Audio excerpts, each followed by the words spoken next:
Nouvelle semaine, toujours à votre service. Bienvenue dans cette livraison d'informations à 30 télévisions. Convoqué de nouveau ce lundi à l'Assemblée nationale, le député national Jean-Marc Kabound a décliné l'invitation de Christophe Mbosso-Kodia. Dans sa correspondance, le président du parti Alliance pour les changements dénonce une messe noire déjà dite à son encontre. Lancement par les ministres de l'EPST à Kisantu au Congo central de travaux de la commission paritaire gouvernement banque syndicale de l'EPST. Objectif principal, évaluer l'addendum au protocole d'accord signé en 2021, cela à quelques semaines de la rentrée scolaire 2022-2023. Plus que quelques heures avant l'arrivée du secrétaire d'État américain, c'est mardi à Kinshasa, un tête-à-tête annoncé entre Anthony Blinken et le chef de l'État Félix Tshisekedi. La société civile, quant à elle, s'attend à la réaffirmation des États-Unis d'obtenir les sanctions contre le Rwanda. Vous suivrez notamment Georges Kapiamba, il est le président de l'Association congolaise pour l'accès à la justice. Voilà tout pour les titres, place au développement.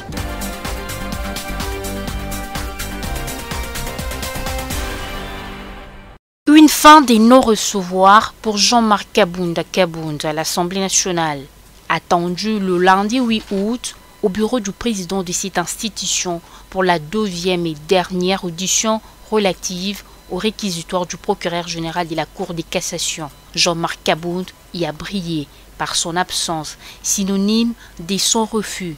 Refus exprimé dans une correspondance adressée au président de l'Assemblée nationale, Christophe Mbosso-Kodia Pouanga.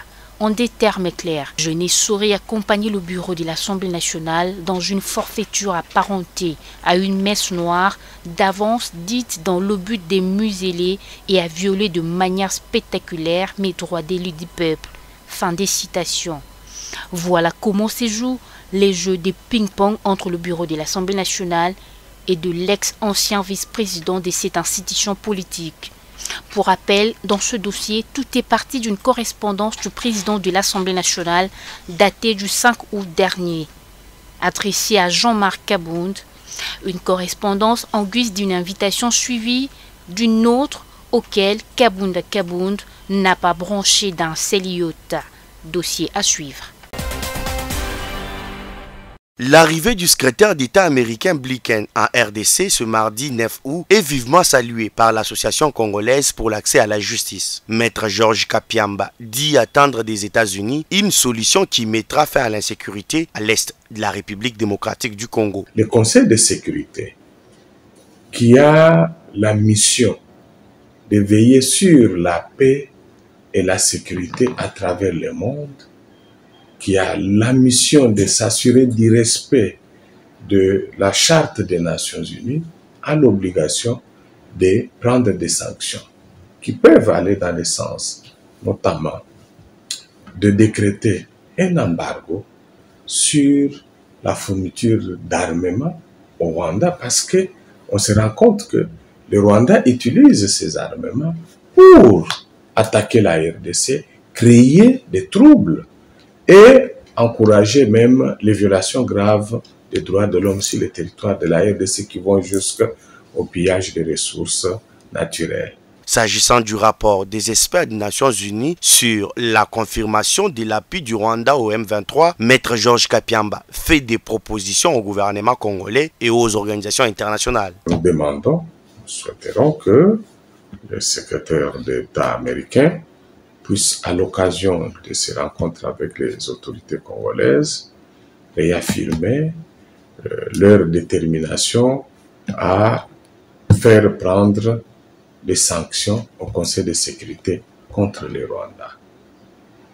Deuxièmement, à devoir au moins veiller à ce que le Rwanda ne puisse plus continuer à se comporter comme pays perturbateur de la paix dans la région des Grands Lacs. Ce rapport des Nations Unies vient confirmer la dénonciation de la RDC sur le soutien du Rwanda au M23.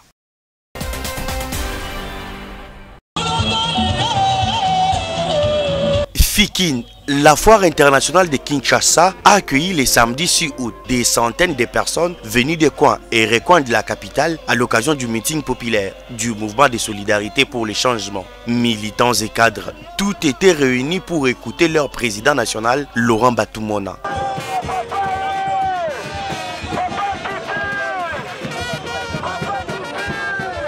Le numéro 1 du MSC a brossé la situation du pays sur le plan politique, sécuritaire et économique. Quant au rapport des experts de l'ONU sur le soutien du Rwanda au M23, le président du MSC demande au gouvernement d'introduire une requête à la CPI pour exiger réparation. Week-end passé à Azaraki, Azaraki na Makala, Azaraki na Seremba, Azaraki na Ngiringi, Azaraki na Bumbu, Azaraki na Kaluka na Kitambo, Azaraki na côté ya Masina, côté ya Bikuku, côté ya Mpasa, côté ya Kinshasa, et c'est côté. Atamboli, atala soki misale au Salama. En 2 ans et demi à 3 ans au Salama. Le président national du mouvement de solidarité pour les changements a présenté différentes réalisations du président Tshisekedi en RDC, d'où son appel aux militants et aux Congolais de soutenir Félix Tshisekedi. Est-ce que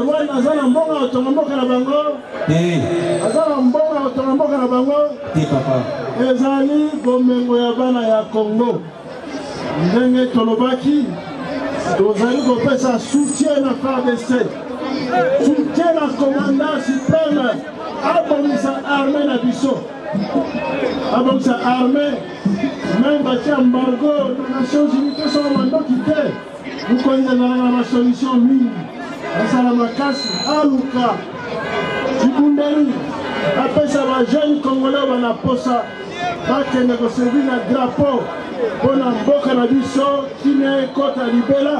Le MSC promet de poursuivre avec cette campagne dans d'autres communes de la ville de Kinshasa. Le meeting a été aussi marqué par plusieurs adhésions massives.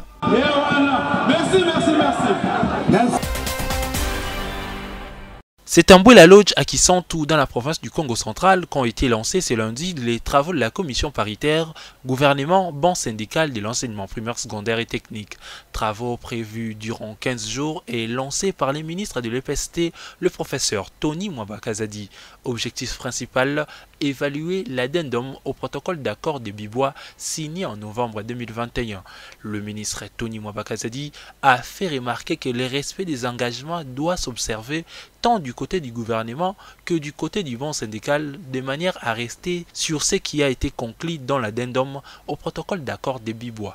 Il a saisi la balle au banc pour lancer un appel aux syndicalistes du sous-secteur de l'EPST de rester dans la droite ligne des accords signés entre les deux parties, c'est-à-dire le gouvernement et les bancs syndicales.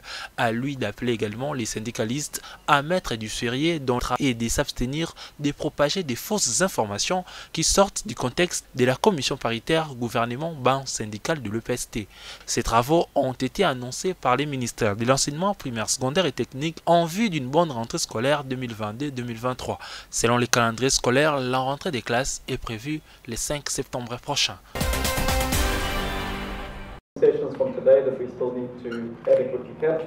La 6e semaine annuelle de l'industrialisation et d'exposition de la communauté de développement des États de l'Afrique australe SADC a vécu à Kinshasa. Débuté le 2 août dernier, les rideaux de ce rendez-vous sous-régional sont tombés le 5 août par une conférence qui avait pour thème promouvoir l'industrialisation par l'agrotransformation, la valorisation des minéraux et les chaînes de valeur régionales pour une croissance économique inclusive et résiliente.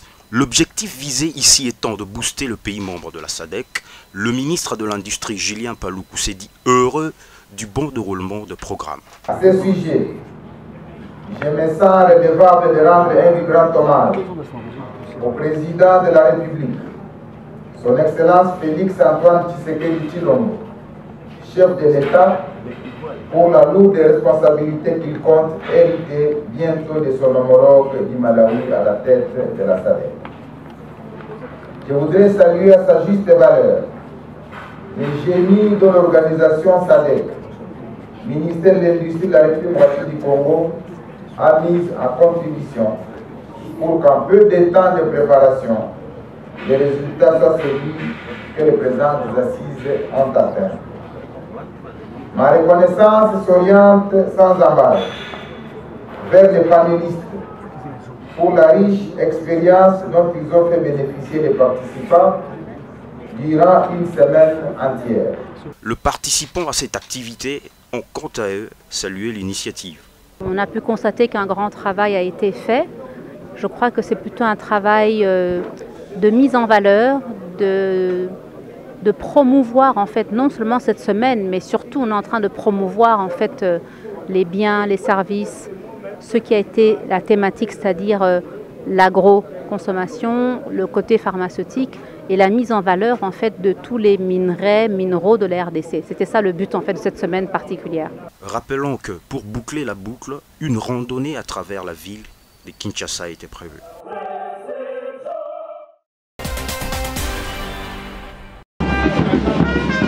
Comme dans d'autres communes de Kinshasa, la dynamique Métropole Djunga, fédération de Kalamou, officiellement installée comme structure spécialisée du MLC. C'est le samedi 6 août qu'a eu lieu la cérémonie, couplée à la remise des cartes aux nouveaux membres de ces partis politiques de Jean-Pierre Mbemba. Métropole Djunga, président national de la structure du MLC, a rappelé que la dynamique a été créée il y a une année, dans les soucis de vulgariser la vision du parti MLC à travers la base. La dynamique, voyez-vous, c'est une des structures spécialisées du mouvement de libération du Congo, parti cher à notre leader Jean-Pierre Bemba Gombo, qui est là pour relayer le message du parti à la base.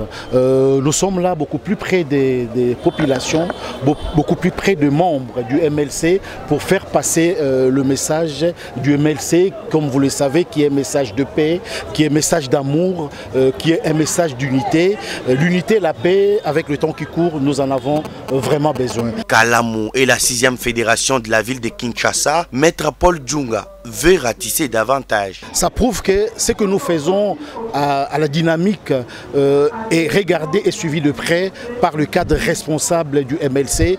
C'est vraiment une fierté. Oui, nous avons annoncé pour le mois d'octobre la grande sortie officielle de la dynamique Métropole Djunga.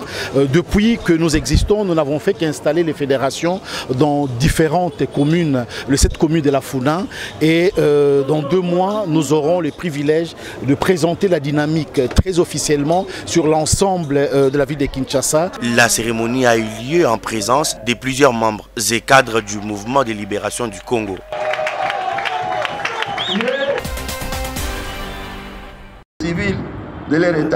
La police nationale congolaise a procédé le vendredi dernier à la présentation de 23 présumés bandits à main armée. Ces derniers ont été répartis en 3 bandes. Il est reproché à ce dernier la possession des armes, des guerres et des drogues. D'autres encore avouent opérer dans des véhicules et des taxis-motos pour des enlèvements et des extorsions de biens dans la ville de Kinshasa, mais aussi dans le Congo central. Parmi eux figure un sujet rwandais en possession de faux documents qu'il aurait fabriqués en Ouganda. Le vice-premier ministre a félicité la police pour cet exploit réalisé. Je le félicite très sincèrement au nom du gouvernement de la République. Lorsque le colonel Mwanapoutou parle de moyens, ce n'est pas de la blague. Je suis sérieux. Je ne cesse en conseil de ministre de demander à ce que les moyens conséquents soient mis à la disposition de la police nationale congolaise pour faire son travail.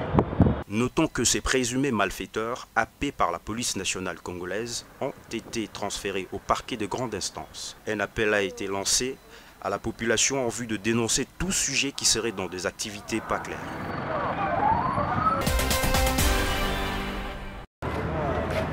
L'exposition des universités de la République démocratique du Congo, en collaboration avec OP Invest Corporation, ont organisé du 2 au 5 une exposition au musée moderne de Kinshasa. C'était un rendez-vous qui avait pour but de promouvoir l'entrepreneuriat dans le milieu estudiantin. Je trouve cela intéressant parce que ça aide les jeunes à être connus et à le promouvoir aussi. Déjà vu le thème qui est jeunesse et entrepreneuriat, création de richesses et innovation au service de communautés africaines et tout ça. Donc du coup, nous en tant qu'artistes de l'Académie de Beaux-Arts, déjà en terminale, nous sommes venus participer à cette expérience pour aussi avoir des contacts concernant nos œuvres et ce que nous sommes capables de faire. Cette exposition, c'est vraiment une opportunité pour nous jeunes de devenir un peu plus dans l'entrepreneuriat, de développer ces secteurs-là, parce qu'ici en Afrique, on sait très bien le taux de jeunes qui n'ont pas de boulot est très élevé. Nous sommes une structure, Boxart, nous sommes là, nous faisons le management artistique et la communication des artistes.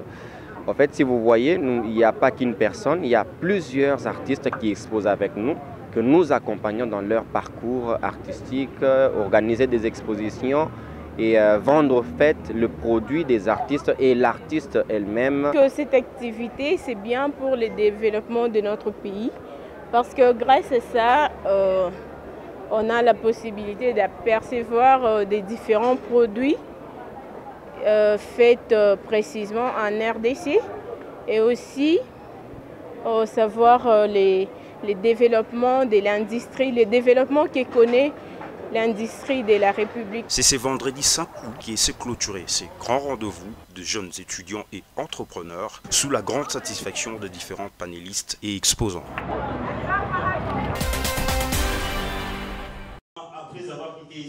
La Fondation Banan Saint-Jean, en collaboration avec la Fondation Nerombungu et la Fondation Mwimba Texas, ont présenté ce vendredi 5 août à Kinshasa la chanson Tolongi, titre dédié à tous les écoliers et particulièrement aux finalistes de l'examen d'État. Une chanson éducative dont le but est de soutenir et d'accompagner le finaliste. C'est une chanson qui a été faite premièrement pour les finalistes.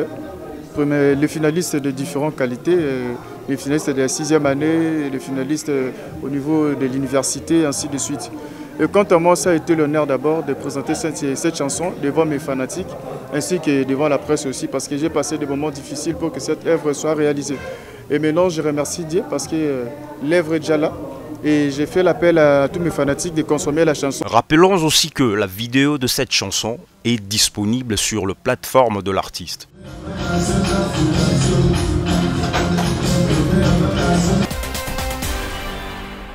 Un nouveau sélectionneur national pour les Léopards Seniors A de la RDC. Lui, c'est le Français Sébastien Desabre, choisi en remplacement de l'Argentin Hector Raoul Cooper. La Fédération congolaise de football association en a fait l'annonce samedi dans son site web. À l'instant suivant cette annonce, Niort, club de la Ligue D, employeur de Sébastien Desabre, use de son site web et dénonce l'info livrée par la FECOFA. Qui dit vrai et qui dit faux, autant de questions pour l'opinion sportive nationale et d'ailleurs. Le clairci dans ces dossiers, les volte-face des Niort qui s'est rébuffent et dit avoir trouvé un compromis dans le sens de l'annonce de la FECOFA. C'est là en vue de la résiliation du contrat entre Niort et Desabre, encore au service du club. Et voilà qui en dernier ressort, l'intéressé Sébastien Desabre monte au créneau et confirme son amour envers les 11 nationales en vue d'un nouveau challenge à la tête du staff technique des Léopards de la RDC, tel qu'est confirmé par la FECOFA. Pour le reste, ce n'est qu'une question de jours pour que tout se clarifie sur la signature du contrat de Sébastien Desabre, le successeur de Hector Cooper. Ainsi l'on peut dire, les rois Cooper partis, vive les rois Desabre. Le tout-puissant Mazembe et V-Club à la Ligue des Champions, SMP et Saint-Éloi Lupopo à la Coupe de la CAF comme représentants de la RDC aux Interclubs 2022-2023. C'est mardi 9 août, ces 4 clubs seront tout oreille et tous yeux vers le Caire, capitale d'Égypte, pour le tirage au sort des préliminaires de ces 2 compétitions continentales. Des Équateurs, d'après la CAF, seuls Mazembe à la Ligue des Champions et SMP à la Coupe de la CAF sont exemptés du tour préliminaire. A l'inverse, V-Club et Saint-Éloi Lupopo feront leur entrée sur scène dès le tour préliminaire et seront dans l'attente de leurs adversaires respectifs qui va décider ces tirages au sort. A noter que les matchs de ces premiers tours auront lieu du 1er au 11 septembre prochain pour la phase aller et la phase retour du 14 au 16 octobre de la même année. C'en est fini pour cette édition, merci à vous de l'avoir suivi, au revoir.